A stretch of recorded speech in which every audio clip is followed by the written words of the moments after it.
Додека стручната јавност дебатира дали ваков грозоморен настан можел да биде превениран, роднините на убиените деца и учениците од другите училишта во Белград се собраа пред основното училиште Владислав Рибникар да им оддадат почит на жртвите. Стотици роднини, другарчиња и граѓани положуваат цвеќе, играчки и палат свеки пред училиштето околу кое сега владее тишина. Вчерашното убиство на 8 ученици од страна на нивниот 13 годишен соученик е трагедија од која Белград нема брзо да се опорави. Ljudi ne pričaju, nikuda se ne čuje muzika, nema toliko čak ni gužve u saobraćaju, jednostavno svi su zanemeli posle ove velike tragedije.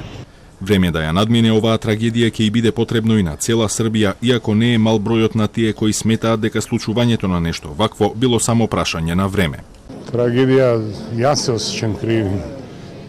Ја мислим да сме сви криви, да свако од нас има дел одговорности, да smo dozvolili da neke stvari koje ne trebamo dozvolimo. Iskreno nisam ni iznenađen. Bukvalno po meni je bilo pitanje dana kad nešto može tako da se desi. S obzirom šta se sve dešava i u svijetu i kod nas, ni uopšte nisam iznenađen. Полицијата соопшти детали од телефонскиот разговор помеѓу седмооделенецот кој пукаше во училиштето и полицискиот службеник кога го пријавил настанот во полиција и рекол дека пукал во луѓе во училиштето, но и дека по завршувањето на крвавиот поход го зафатил страв и паника и решил дека било правилно да се јави во полиција и да го пријави настанот. Детето рекло дека било игнорирано од општеството, било изфрлено од комуникацијата и интеракцијата, од се што едно дете можело да има и дека тоа го навело да го стори тоа. Ovo je tragedija cele nacije, ovo nije tragedija porodica, ovo je poraz ovog društva definitivno. Полицијата се уште не може да потврди дали 13-годишникот бил свесен дека според законот не може кривично да одговара поради возраста.